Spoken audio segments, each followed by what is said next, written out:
बताओ इसका answer. PF5 exist कर रहा है, SF6, ClF3, ClH3, XCF2, XCH2, SF4, SH4। बहुत सारे क्वेश्चन है ऐसे, बहुत सारे कर सकते हैं कुछ। इसमें आंसर क्या दोगे?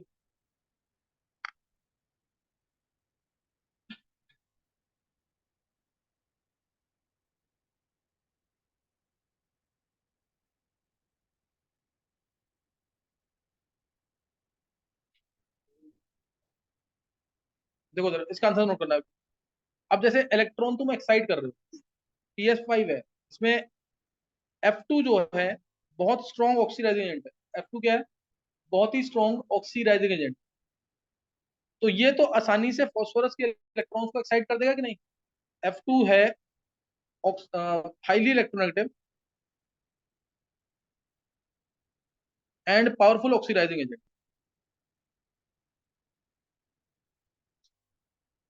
F2 है ना ये, हाईली इलेक्ट्रोनेगेटिव है, पावरफुल ऑक्सीडाइजिंग एजेंट है। It can easily excite electrons of phosphorus to its vacant d orbital. आसानी से शेड डाल सकता है +5 की नहीं? क्या हाइड्रोजन उतना इलेक्ट्रोनेगेटिव, उतना ऑक्सीडाइजिंग है? ये तो नहीं लेके आ पाएगा ना। हाइड्रोजन तो कम इलेक्ट्रोनेगेटिव है, ऑक्सीडाइजिंग भी बहुत कम है। Therefore can not bring out the highest state of any element. Highest state लेके नहीं आ पाएगा। जैसे SF4 बना तो H2S तो बन जाता है, PF5 बना, PH5 नहीं बना, PS3 तो बनता ही है ना, बना ना PS3 तो ये कि उतनी स्टेट नहीं लेके आ पाएगा, क्योंकि hydrogen is not as electronegative and as oxidising as fluorine, so cannot bring out the highest state of any element, cannot bring the highest state of any element, cannot bring the highest state of any element। अब एक तो ये answer है इसका। दूसरा, जब phosphorus के साथ फ्लोरीन आया तो दोनों के न्यूक्लियस कुछ तो दूर होंगे ना, क्लोरीन में भी तो 2 शेल है, दूर होंगे कि नहीं? लेकिन फास्फोरस के साथ अगर हाइड्रोजन आएगा तो जैसे एक ये है तो एक बिल्कुल पास में, तो न्यूक्लियर न्यूक्लियर न्यूक्लियर रिपल्शन होने के चांसेस है कि नहीं? ये सेकेंडरी रीजन है, लेकिन ऑब्जेक्टिव में पूछे हुए हैं। दूसरा रीजन क्या आएगा? Size of hydrogen is small, तो nuclear repulsion can take. Size of hydrogen is small, so there is chance of nuclei repulsion, chance of nuclear repulsion फिर होगा कि नहीं है? तीसरा केस,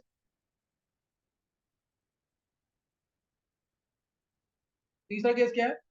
देखो, जब P के साथ H आएगा तो तुम्हें पता है P के साथ H आएगा तो P के साथ जो बॉन्ड बनेगा वो सल्फर S और ऑर्बिटल भी होगा, P भी होगा, D भी होगा, S भी होगा, P भी। जैसे ये है ना, फॉस्फोरस जब आएगा तो ये होगा नियॉन 3s2 3p3, 3s, ये फॉस्फोरस 3s 3p 3d,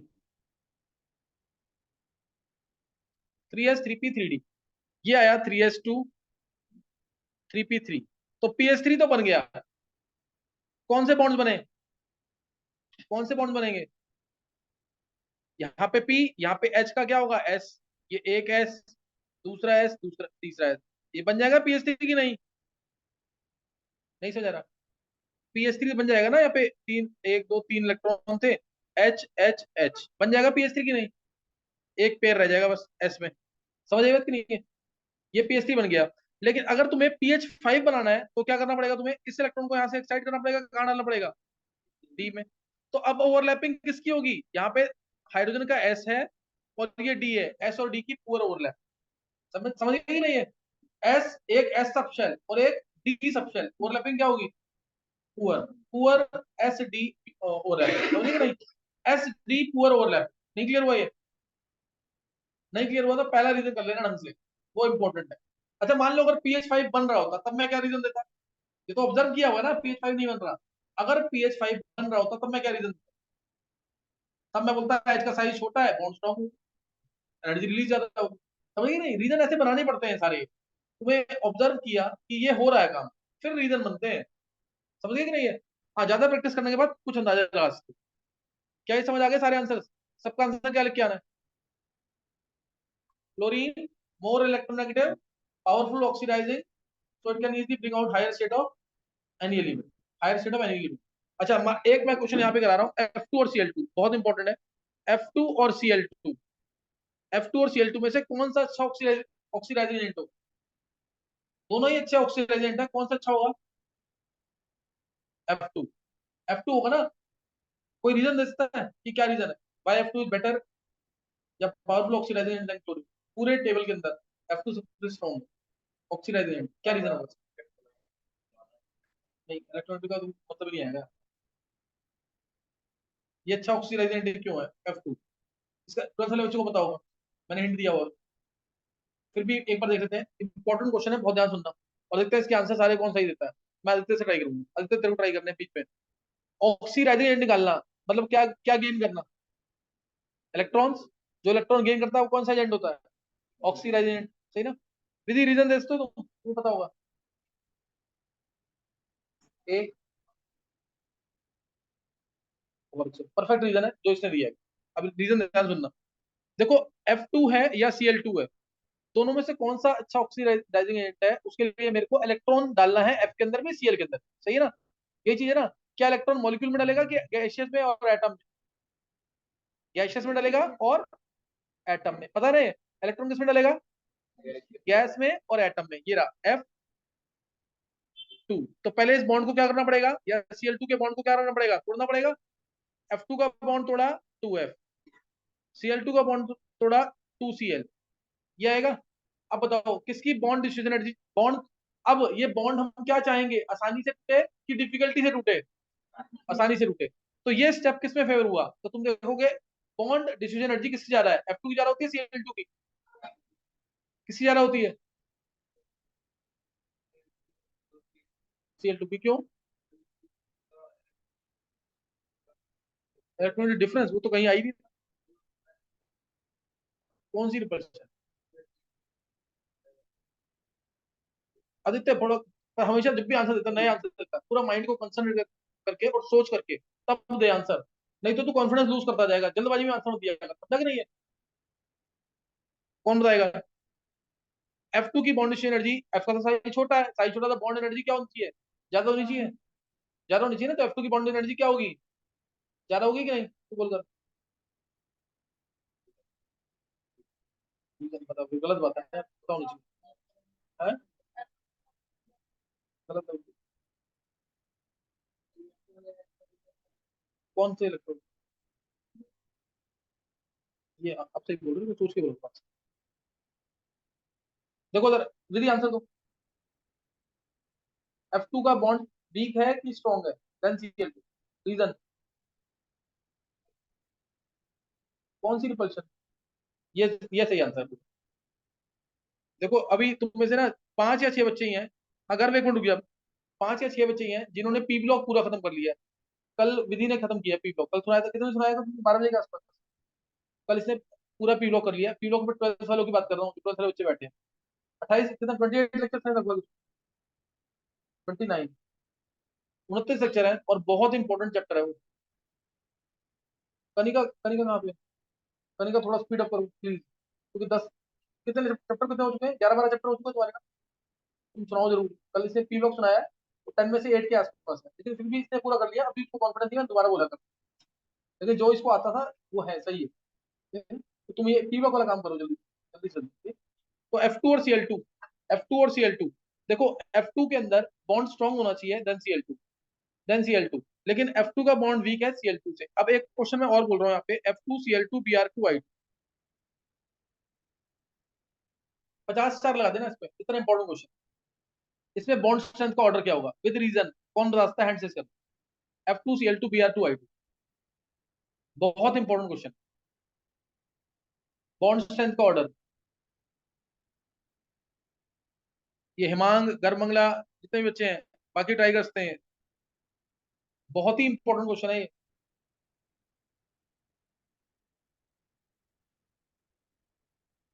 एक हिमा, तू बोल अर्जुन। Cl2 F2 Br2 है। हर्षित तूने निकाला आंसर क्या? सर ट्राई करा है मतलब। बोल दे। सर यही होएगा मतलब, जो नहीं, गलत। जिस हमने इसमें लिखा जो है। जो गैस कर रहा है वो गलत ही बोलेगा। हाँ, गलत है। जी नहीं बोलो। ये परफेक्ट आंसर है, और तुम्हें मैंने पढ़ाते समय भी ना ऑनलाइन में भी बोला होगा कि ये मोस्ट इंपॉर्टेंट क्वेश्चन है, भूलना ही मत बिल्कुल इसको। आंसर ये है Cl2, Br2, F2 और I2। आंसर क्या होना चाहिए था? आंसर तो यही होना चाहिए ना, F2Cl2 Br2 I2। मैंने क्या किया है सिर्फ, मैंने क्या किया है, F2 हटा दिया यहाँ से। F2 हटाया कि नहीं? F2 उठा के कहाँ डाल दिया? यहाँ पे। F2 वही CBI बीच में F। जैसे मर्जी वैसे याद कर लो, भूलना नहीं है इस क्वेश्चन को। ऑर्डर याद रखना चाहिए, ऑर्डर बहुत बार पूछा हो, ऑर्डर पूछा हुआ है बहुत बार। Cl2 Br2 F2 I2। F2 पीछे क्यों गया? आंसर विधि ने दे दिया अभी। एफ का साइज छोटा, एफ का साइज छोटा, और क्या हो जाएगा? लोन पे 3 है, लोन पे रिपल्शन। एफ, मैंने तुम्हें बहुत बार लाइन बोली थी ये, एफ सबके साथ बॉन्ड बनाना पसंद करता है, बहुत स्ट्रॉन्ग बॉन्ड बनता है इसका, एफ का। लेकिन ये खुद के साथ पसंद नहीं करता, क्यों? क्योंकि एफ के साथ एफ आएगा तो क्या होगा? दोनों के बाद लोन पेयर, साइज छोटा, लोन पेयर बहुत क्लोज होंगे, क्या होंगी इसमें? रिपल्शन। तो इसलिए अब सीएल का साइज तो ऑप्टिमम हो गया, ठीक ठाक हो गया कि नहीं? तो Cl2 की बॉन्ड एनर्जी ज्यादा है, Cl2 की बॉन्ड एनर्जी क्या है? ज्यादा है। तो इसलिए आंसर ये आएगा इसका, Cl2 Br2 F2 I2। भूलना नहीं है बिल्कुल भी, बहुत इंपॉर्टेंट है। और इसी को अगर मैं बॉन्ड लेंथ में बोलूँ तो, बॉन्ड लेंथ में, बॉन्ड लेंथ में क्या होगा? इसका उल्टा हो जाएगा और फिर तुम्हारा आंसर गलत हो जाएगा। बॉन्ड लेंथ तो वही रहेगी, F2 का सबसे छोटा बॉन्ड, F2 सबसे छोटा, फिर Cl2, फिर Br2, फिर I2। बॉन्ड लेंथ में फर्क नहीं पड़ेगा इसमें, है ना? वो रिपल्शन की वजह से बॉन्ड वीक हो गया, बॉन्ड लेंथ में फर्क नहीं पड़ेगा। बॉन्ड लेंथ का ऑर्डर क्या आ जाएगा? बॉन्ड लेंथ बोला कर तो ये जानबूझ के बताया मैंने, ताकि ये भी पता रहे। F2 की बॉन्ड लेंथ सबसे छोटी, फिर Cl2, फिर Br2, फिर I2। याद रहेगा कि नहीं ये? इस क्वेश्चन को जरूर कर लेना, आज जो भी पढ़ा है ना सब भूल जाना बेशक, ये क्वेश्चन नहीं भूलना बस। Cl2 Br2 F2 I2, ये इतना इंपॉर्टेंट। बॉन्ड स्ट्रेंथ या bond distribution energy of halogens, bond distribution energy of halogens. अब इसमें अगर अच्छा क्वेश्चन देना है जिसके आने के चांसेस कम है, वो क्या होगा? Carbon carbon bond. ये मेरे को आगे टॉपिक पढ़ाना है, ध्यान रखना, बॉन्ड स्ट्रेंथ। मेरे को ये टॉपिक आगे पढ़ाना है, लेकिन ये क्वेश्चन इतना इंपॉर्टेंट है कि मैं शायद केमिकल बॉन्डिंग खत्म करते करते 10 बार बोल दूंगा इस क्वेश्चन। ये इतना इंपॉर्टेंट क्वेश्चन है, bond strength of halogens. Carbon carbon, nitrogen nitrogen, oxygen oxygen, single bond की बात कर रहे हैं, फ्लोरीन फ्लोरीन। अब इसमें क्या बोलोगे?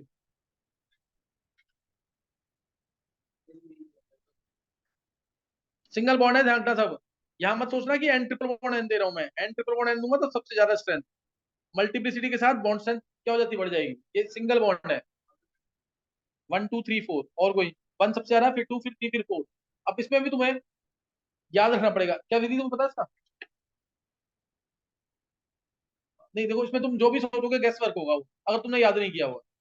इसको देख करके कंफ्यूजन हो रहा है कि नहीं? क्योंकि या क्या तुम साइज देखोगे, या लोन पेयर परसेंट देखोगे बस। हाँ, कार्बन कार्बन में कोई लोन पेयर नहीं है, पता है ना? और एक सबने सुना हुआ है, कार्बन की स्ट्रॉन्ग टेंडेंसी होती है फॉर कैटिनेशन। तुमने कहना है कार्बन अपने साथ बहुत बॉन्ड, लंबी लंबी चेन बना लेता है। क्यों बना लेता होगा? क्योंकि इसका बॉन्ड स्ट्रॉन्ग होगा तभी बनाएगा ना। तो ये without any doubt carbon carbon bond सबसे स्ट्रॉन्ग होगा। फिर आप आगे जाकर एन एन सिंगल बॉन्ड है, दोनों के पास लोन पेयर एक एक है।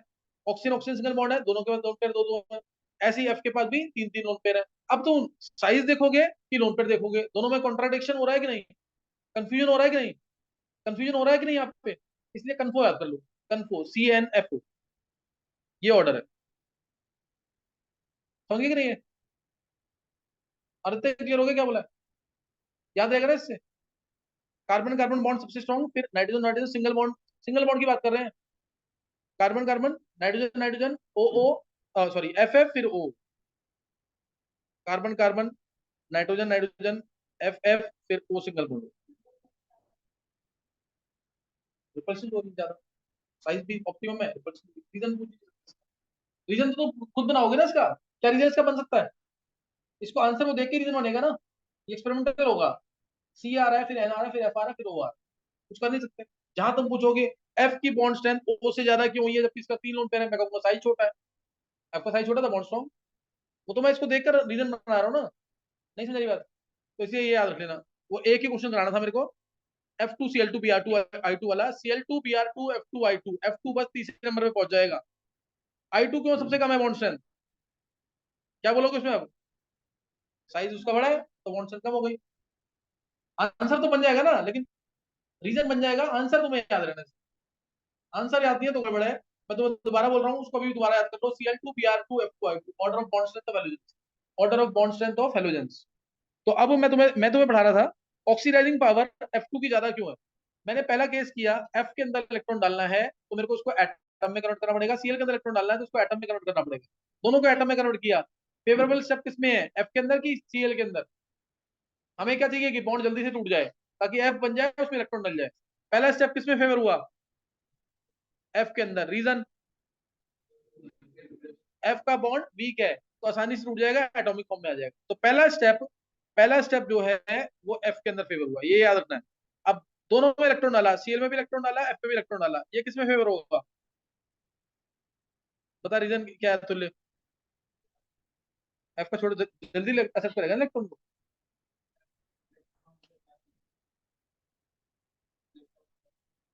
पूरा बोला फिर। F और O या N भी मान लो, ये सबसे छोटे एटम्स है। इलेक्ट्रॉन एफिनिटी के लिए साइज क्या होना चाहिए, छोटा होना चाहिए ना, लेकिन इतना छोटा भी ना हो कि बाहर से इलेक्ट्रॉन आए और इलेक्ट्रॉन रिपल्शन हो जाए। तो ये अब Cl और F में से कौन जल्दी इलेक्ट्रॉन एक्सेप्ट करेगा? क्या F बहुत डिफिकल्टी से करेगा? सेकंड हाईएस्ट इलेक्ट्रोनिटी किसकी है? F की है। सेकंड हाईएस्ट इसकी है, और फर्स्ट हाईएस्ट किसकी है? Cl की। तो सेकंड स्टेप किस में फेवर हुआ? Cl में। पहला स्टेप F में, और सेकंड स्टेप Cl में। अभी कह दो कि टाई है दोनों में।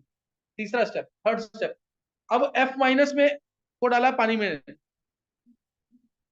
ये पूरा सारे स्टेप लगाने हैं। F माइनस को डाला पानी के अंदर, हाइड्रेशन एनर्जी रिलीज होगी। ये तीनों स्टेप मिला करके तब ऑक्सीडाइजिंग पावर डिसाइड होती है। अब Cl माइनस को डाला पानी में,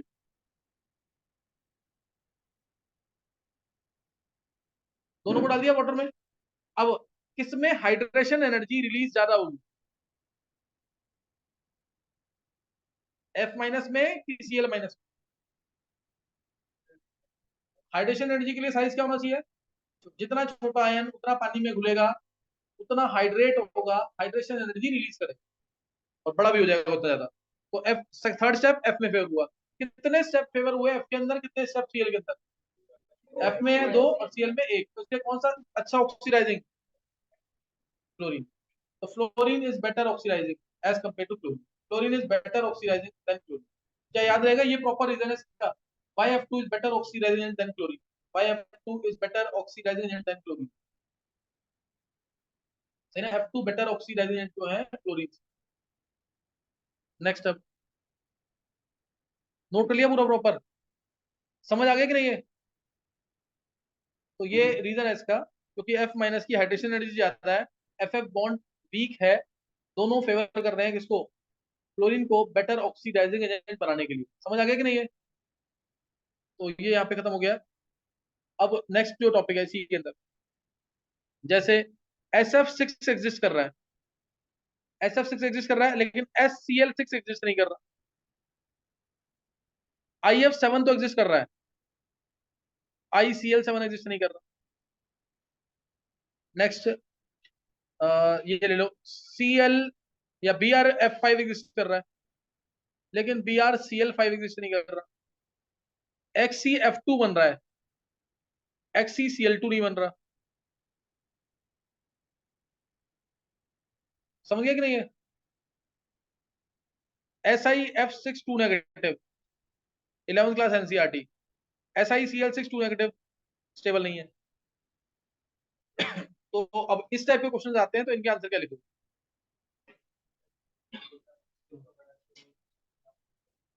एक एक तो ये रीजन, बहुत सिंपल सा रीजन इसमें बोला है, वो करेक्ट है बिल्कुल। एफ का साइज छोटा है, एफ का साइज छोटा है, इसमें वो मत बोलना वेकेंट ऑर्बिटल बोल सकते हैं इसके अंदर। दोनों में सेंट्रल एटम क्या है? सल्फर, तो वेकेंट ऑर्बिटल तो दोनों में ही होंगे। दूसरा, क्या ऑक्सीडाइजिंग पावर वाला बहुत करेक्ट होगा? ऑक्सीडाइजिंग पावर वाला वो भी करेक्ट नहीं होगा, क्योंकि Cl2 भी अच्छा खासा ऑक्सीडाइजिंग एजेंट है, वो भी करेक्ट नहीं होगा। तो अब तीसरा रीजन, S को 6F को संभालना आसान होगा, यहाँ 6F है। 6F को संभालना भी ना ये टफ है। मतलब SF6 जो है इसको इनर्ट मानते हैं, ये इलेक्ट्रिकल इंसुलेटर का काम करता है, 6F को संभाल रहा है। मतलब इसके ऊपर कोई पानी जो है अटैक नहीं कर सकता इस पे। वाटर मॉलिक्यूल कहीं से भी नहीं अटैक कर सकता, चारों तरफ से कवर है सल्फर, चारों तरफ से सल्फर कवर्ड है, और ऊपर और नीचे से भी सल्फर क्या है, कवर्ड है। तो वाटर कैन नॉट अटैक इसके ऊपर। SF6 is inert towards hydrogen, ऐसा क्वेश्चन आता है। SF6 is inert towards hydrogen. सोचो, एफ ने इसको चारों तरफ से घेर रखा है, सल्फर अकेले इसको संभाल पा रहा है। अगर 6F की जगह 6Cl आ जाए, क्या संभाल पाएगा ये? नहीं ना। दो रीजन लिख सकते हैं इसके अंदर, दो रीजन। पहला reason, bulkiness of bigger chloride ion, bulkiness of bigger chloride ion, bigger chloride ion. sulfur is not large enough to hold 6 large chlorine atoms around itself। Sulphur इतना बड़ा नहीं है कि 6 क्लोरीन को अपने अराउंड संभाल ले। sulfur is not large enough to hold 6 large size chlorine atoms around itself due to steric interns, due to steric crowding. लिख दो, क्राउडिंग हो जाएगी ना बहुत ज्यादा, ड्यू टू स्टेरिक रिपल्शन या ड्यू टू स्टेरिक क्राउडिंग। समझ आ रहा पॉइंट की नहीं है? ये विधि है तो सारा पढ़ा होगा तुमने इसको। ड्यू टू स्टेरिक क्राउडिंग या स्टेरिक रिपल्शन, इस वजह से संभाल नहीं पाएगा। और दूसरा पॉइंट लिख देना, SF बॉन्ड स्ट्रॉन्ग है। Second point, SF bond strong होगा कि HCl बॉन्ड स्ट्रॉन्ग होगा? SF बॉन्ड स्ट्रॉन्ग होगा कि HCl? SF, F का साइज छोटा तो बॉन्ड स्ट्रॉन्ग। वैसे मैंने बताया F ऐसा एटम है, O ऐसे एटम है जिनके साथ हर कोई बॉन्ड बनाना पसंद करता है। क्यों? साइज छोटे हैं, बॉन्ड स्ट्रॉन्ग है। लेकिन ये अपने साथ बॉन्ड नहीं बनाएंगे। वो बना लेता है डबल बॉन्ड, लेकिन सिंगल बॉन्ड नहीं बनाएगा। पेरोक्साइड लिंकेज बहुत वीक होती है। समझे कि नहीं? दो पॉइंट क्या रखने हैं? sulfur not large enough to hold 6 large size chlorine atoms around itself due to steric crowding। Second point, SF bond strength is more as compared to HCl bond। सब में आंसर लिख लोगे यही, सब में हो जाएगा कि नहीं? क्राउडिंग वाला नहीं, क्राउडिंग वाला कम हो जाएगा, बॉन्ड बॉन्ड स्ट्रेंथ। तो इसमें अब ये वाला क्वेश्चन एनसीईआरटी का, इसमें आंसर लिख लोगे कि नहीं? ये 11th क्लास की एनसीईआरटी का क्वेश्चन है, पी ब्लॉक का। क्या आंसर आएगा इसका? पहला तो सिलिकॉन जो है, it is not large enough to hold 6 big size chlorine atoms around itself due to steric crowding, due to steric repulsion। समझ आया कि नहीं? दूसरा point, SiF bond is stronger than SiCl bond। SiF bond stronger than SiCl bond। क्या clear है? कोई doubt तो नहीं है? तो ये वाले क्वेश्चन भी क्लियर हो गए कि नहीं? नेक्स्ट अब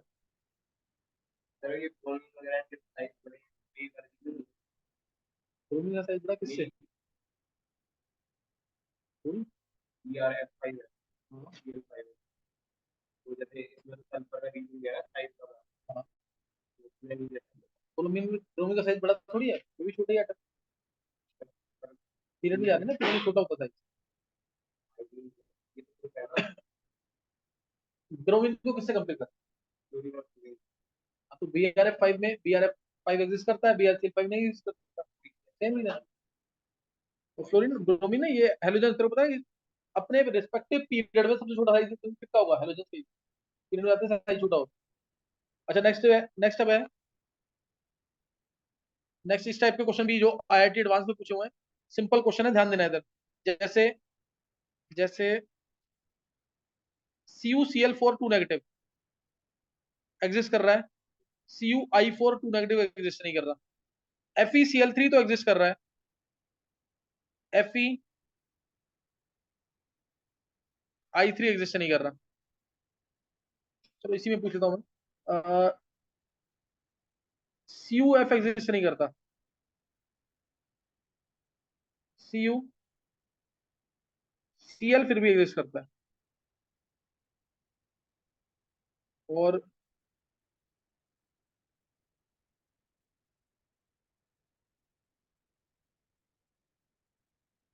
या फिर CuCl2 एग्जिस्ट करता है, CuI2 एग्जिस्ट नहीं करता। इसमें आंसर क्या लिखोगे? एक आंसर तो तुम्हें पता ही है, स्टेरिक क्राउडिंग लिख सकते हो। आई आने से आई का साइज तो और बढ़ जाएगा। सी रिकॉर्डिंग हो जाएगी। और दूसरा इंपॉर्टेंट आंसर क्या लिखोगे? बताओ विधि।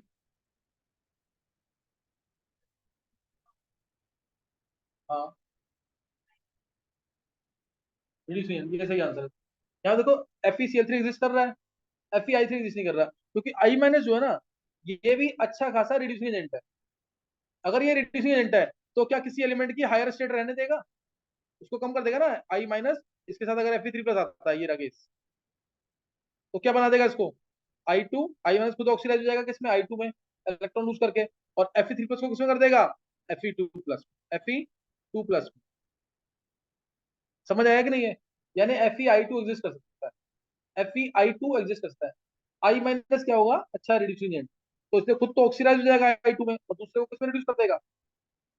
दूसरे को किसमें कर देगा? 2 प्लस के में, Fe2 प्लस। तो सेम चीज यहाँ पे आएगी आंसर, CuCl4 2 नेगेटिव में, और CuI4 2 नेगेटिव। क्यों? I माइनस अच्छा रिड्यूसिंग एजेंट है, कॉपर की हाईएस्ट स्टेट नहीं रहने देगा, कॉपर प्लस को किसमें कर देगा? कॉपर+1 में, इसलिए Cu2I2 एग्जिस्ट करता है। कॉपर की स्टेट यहाँ +1 है, लेकिन Cu I2 एग्जिस्ट नहीं करता। Cu I2 एग्जिस्ट नहीं करता, Cu2I2 यानी Cu की स्टेट +1, Q प्लस आयोडाइड है, Q प्लस आयोडाइड। और इधर क्या आंसर बोलोगे? CuF तो एग्जिस्ट नहीं कर रहा। क्यों? क्योंकि फ्लोरीन जो है वो दूसरे एलिमेंट को हाईएस्ट स्टेट में लेके आएगा कि लोअर स्टेट? हाईएस्ट में, इसलिए CuF एग्जिस्ट नहीं करता। क्या बना देगा इसको? ये CuF2, CuF2 बना देगा। ये ऐसे क्वेश्चन भी कर लोगे ना, ये भी एडवांस में पूछे हुए हैं, ये क्वेश्चन भी एडवांस में पूछे हुए हैं, तो इनको भी करना है। एक क्लास और है इसके अंदर, लेकिन वो अभी तुम्हें समझ नहीं आएगा, मेरे को उसके लिए टॉपिक लेना पड़ेगा। जैसे ये वाले साइनाइड सुना हुआ है कि नहीं? क्या नाइट्रोजन के नीचे फॉस्फोरस होता है? क्या Cp नेगेटिव आयन सुना है? कार्बन मोनोऑक्साइड गैस सुनी हुई है? कार्बन नीचे सिलिकॉन होता है, ऐसा ही वो एग्जिस्ट नहीं करता। आ रहा था उसके नहीं? तो ये एक और क्वेश्चन है ये वाले इस टाइप के, इसके आंसर ये मैं बाद में बताऊंगा। ये कब बाद में, विधि तुम आंसर दो एक बार। P पाई मल्टीपल बॉन्ड बनाएगा ना, 2p2p। Cp नेगेटिव तो नहीं बनेगा ना? Cp नेगेटिव में क्या आ जाएगा? 3p2p, 3p2p, इसलिए समझ गए कि नहीं? सेम आंसर आगे आएगा, सेम आंसर उसके आगे आएगा। CO के अंदर कार्बन ऑक्सीजन दोनों छोटे, P पाई मल्टीपल बॉन्ड बनेंगे। सिलिकॉन और ऑक्सीजन में नहीं बन पाएंगे P पाई मल्टीपल बॉन्ड, क्योंकि सिलिकॉन है 3p, 3p पाई 2p पाई स्टेबल नहीं, 3p पाई 2p पाई स्टेबल नहीं। ये आगे मल्टीपल बॉन्डिंग में दोबारा बताऊंगा। नोट करना, नोट कर लेना। CO negative, CO, SiO, Cn negative, Cp negative, ऐसे बहुत सारे क्वेश्चन, 10 12 क्वेश्चन। ये खत्म हो गया यहाँ पे एग्जिस्टेंस। अब नोट करना है यहाँ पे, ये नोट करेंगे वैलेंस बॉन्ड अप्रोच में H2 मॉलिक्यूल का फॉर्मेशन और हीलियम मॉलिक्यूल का formation via valence bond approach. Answer सबको पता है कि H2 मॉलिक्यूल तो एग्जिस्ट करेगा, He2 हीलियम मॉलिक्यूल एग्जिस्ट नहीं करेगा, ये पता है ना? Hydrogen molecule will exist but not He2 molecule. तो इसमें नोट करना है वैलेंस बॉन्ड अप्रोच के थ्रू कैसे एक्सप्लेन करेंगे, क्योंकि इसके क्वेश्चन भी पूछे हुए हैं, एनसीईआरटी में दे रखा है, IIT में, नीट में हल्का पूछे हुए। H2 मॉलिक्यूल का एग्जिस्टेंस क्या है? H2 मॉलिक्यूल का एग्जिस्टेंस देखो, ये है पोटेंशियल एनर्जी या एनर्जी, ये है इंटर न्यूक्लियर डिस्टेंस। तुम लोग पूरा लिखना, इंटर न्यूक्लियर डिस्टेंस। मैंने तुम्हें बोला कि H2 मॉलिक्यूल एग्जिस्ट करेगा कि नहीं करेगा, उसके लिए देखो, ये H का एक एटम, ये H का दूसरा एटम, इन दोनों को पास लेके आएंगे, पास लेके आएंगे, तो इसका जैसे ये एक न्यूक्लियस है एक एटम का, ये दूसरा न्यूक्लियस दूसरे एटम का, इसके पास इलेक्ट्रॉन, इसके पास इलेक्ट्रॉन, तो क्या होगा? इसका इलेक्ट्रॉन जो है, इसका इलेक्ट्रॉन इसके न्यूक्लियस से अट्रैक्टेड होगा, इसका इलेक्ट्रॉन इसके न्यूक्लियस से अट्रैक्टेड होगा, ऐसा होगा। अगर अट्रैक्शन और रिपल्शन किसमें होगी? दोनों इलेक्ट्रॉन्स में रिपल्शन होगी, दोनों न्यूक्लियस में रिपल्शन होगी, होगा कि नहीं ऐसा? तो अगर रिपल्सिव फोर्सेस ज्यादा होंगे तो क्या H2 का मॉलिक्यूल एग्जिस्ट करेगा? तो एग्जिस्ट नहीं करेगा। अब जैसे हम दोनों एटम्स को पास लेके आते हैं, दोनों हाइड्रोजन एटम्स को पास लेके आते हैं containing electrons with opposite spin, as the two hydrogen atoms containing electron with opposite spin approach closer to each other, दोनों जब एक दूसरे के पास आएंगे तो एनर्जी सिस्टम की क्या होती जाती है, कम होगी ज्यादा होगी, कम हो जाएगी ना एनर्जी, यानी अट्रैक्शन क्या हो रही है, बढ़ रही है, ये एनर्जी सिस्टम की कम हो रही है, ये एनर्जी कम हो रही है, यहां तक कम हो गई है। तो दोनों हाइड्रोजन जैसे यहाँ थे, यहाँ तुम ले आए, यहाँ ले आए, एनर्जी सिस्टम की कम हो गई, इससे पास लाओगे तो रिपल्शन स्टार्ट हो गई, एनर्जी सिस्टम की इस पॉइंट तक कम हुई। एनर्जी कम होने का मतलब क्या है, एनर्जी कम होने का मतलब क्या है कि हाइड्रोजन मॉलिक्यूल का फॉर्मेशन हो रहा है, बॉन्ड फॉर्मेशन हो रहा है यहाँ पे, है ना, क्या हो रहा है, बॉन्ड फॉर्मेशन हो रहा है। अब इस पॉइंट के बाद अब इससे पास जब तुम लेके आओगे, इससे फर्दर पास लेके आओगे, तो दोनों के न्यूक्लियस में क्या हो जाएगी, इसके न्यूक्लियस में और इसके न्यूक्लियस में क्या हो जाएगी, रिपल्शन। दोनों इलेक्ट्रॉन में क्या स्टार्ट हो जाएंगे अब, रिपल्शन। तो एक इंस्टेंट तक हम पास लेके आ सकते हैं। और इस पॉइंट पे जो एनर्जी होगी अब,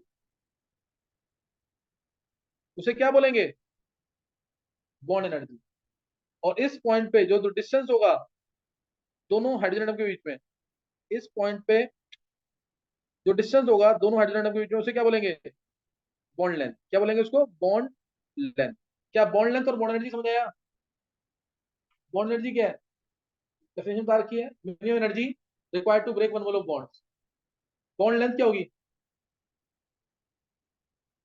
बॉन्ड लेंथ की डेफिनेशन पूछ सकते हैं पेपर में, इंटर न्यूक्लियर डिस्टेंस, है ना, न्यूक्लियस से न्यूक्लियस का डिस्टेंस है कि नहीं है, inter nuclear distance between two atoms, inter nuclear equilibrium distance, ऐसे लिखना, inter nuclear equilibrium distance. Bond length की डेफिनेशन स्कूल में पूछते हैं, इंटर न्यूक्लियर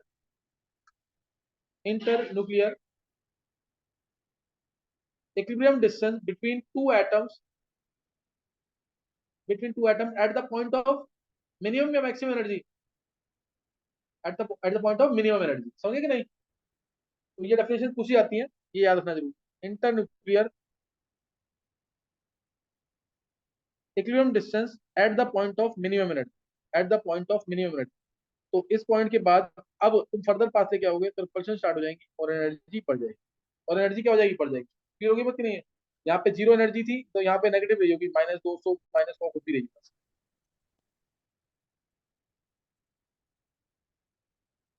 क्लियर होगा कि नहीं है। तो ये किसका फॉर्मेशन है,